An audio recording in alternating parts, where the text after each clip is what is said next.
my name is Charlotte from Charlotte Creates here on YouTube, and I make videos about writing in journals and journals. Yes, I know, that is a lot of variety, but you know what? It's fun.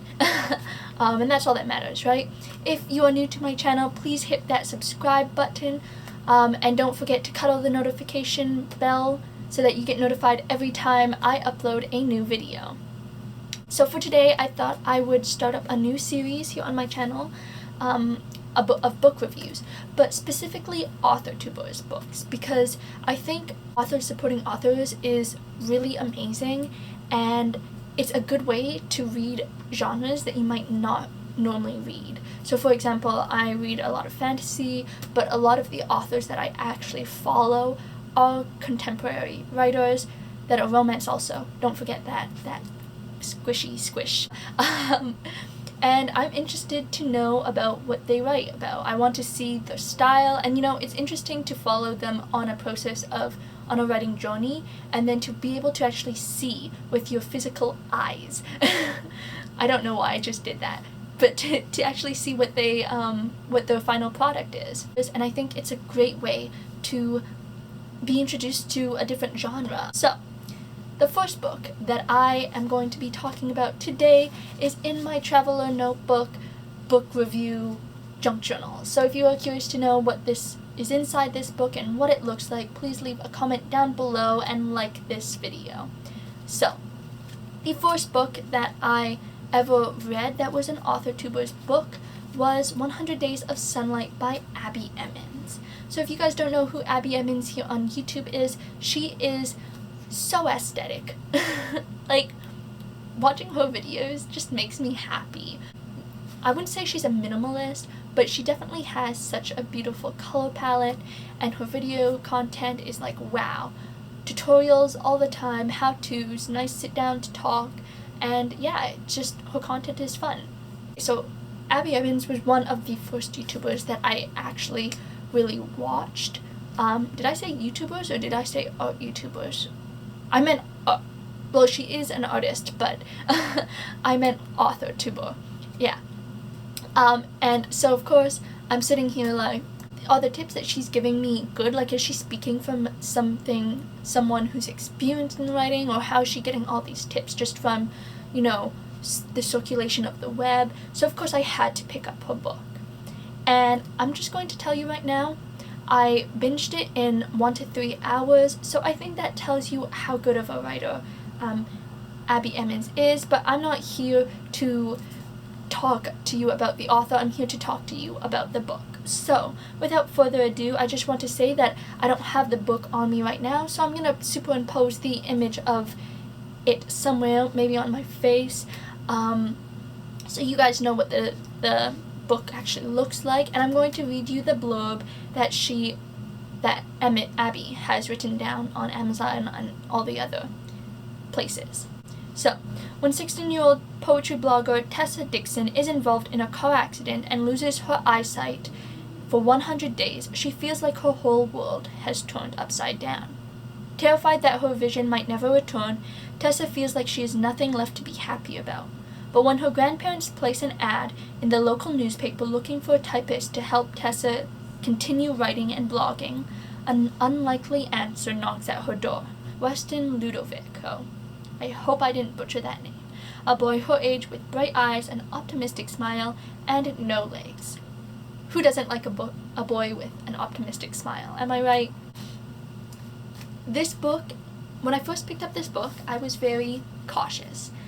I have watched Abbie Emmons for a while now. She was one of the first Authortubers that I ever watched, and so to listen to her tutorials and to see her how-tos and follow her on her NaNoWriMo journey, I just wondered, was she legit? Like, you see all these writers posting tutorials, but you want to know, where are they coming from?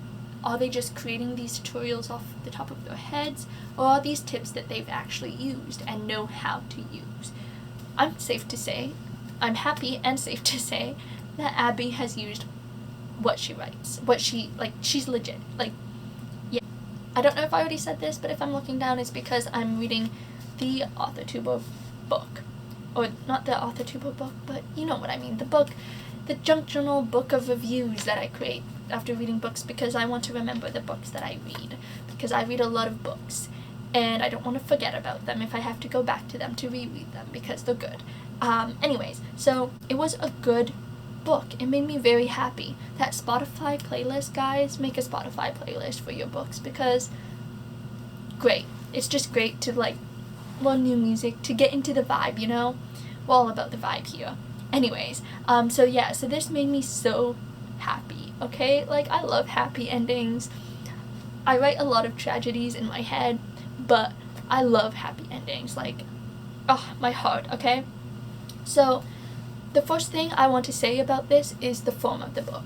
So, this book is available on Kindle, on ebooks, I think she's making an audiobook now. It's available on Amazon and all those Barnes & Noble, like, book websites.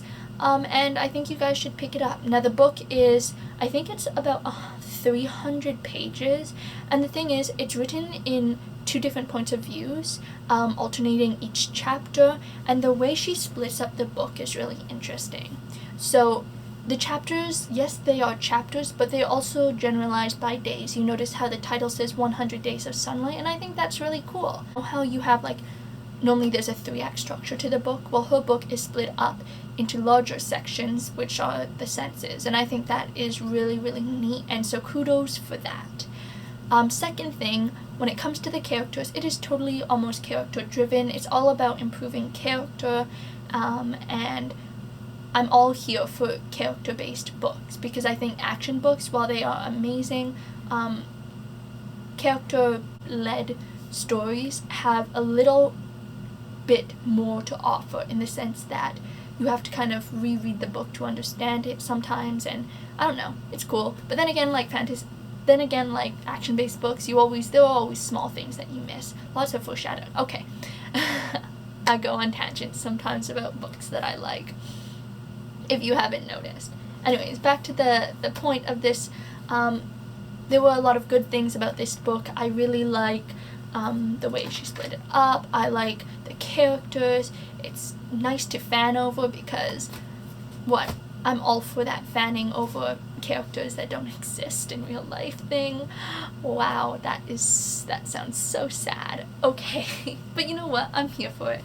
The cons. Let's talk about the cons. There aren't many cons, but there are a few that I want to point out. The first time I read this book, it felt like a fan fiction. Like, it felt like the person who wrote it as, like, a fandom thing. Like, I could differentiate between the 2 perspectives, but it didn't have that, in a traditional sense, if there even is a traditional way to write a novel based vibe to it. And that's not a bad thing, but it threw me off. It threw me out of a loop. And you know, I think I'd like, what did I write in my thing? If you guys are curious, when I read this book over the summer when I was supposed to be studying for school. But this was a good book, so I didn't. Yeah, there were a few cliches within the book. I wouldn't say it gets 100 points for that realism. I think a lot of this, it's kind of like a slice of life. This is cute. This situation would happen to maybe 0.1 out of 100, but that's okay. Yeah, if you're that type of person who wants a realistic situation like La La Land, but like without all the singing and musical stuff, because no one actually breaks into song in the middle of life, unless you're like me and you like to dance. That was TMI for everyone out there, just in case you wanted to know.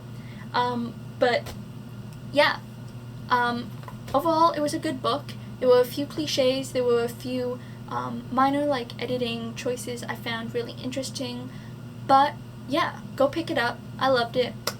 End of story. Yes, if you want to know more about the Authortuber books that I read, please comment down below. What books do you guys like to read? What Authortuber books do you guys suggest? I know that Sarah Sutton just recently, like her release date is literally tomorrow when I'm filming this.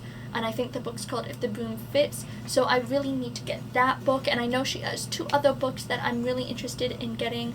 But is there any other Authortubers that you want me to check out? And yeah, tell me what you guys thought if you have read Abbie Emmons' book. And don't forget to follow, like, and subscribe. Yeah. Bye guys!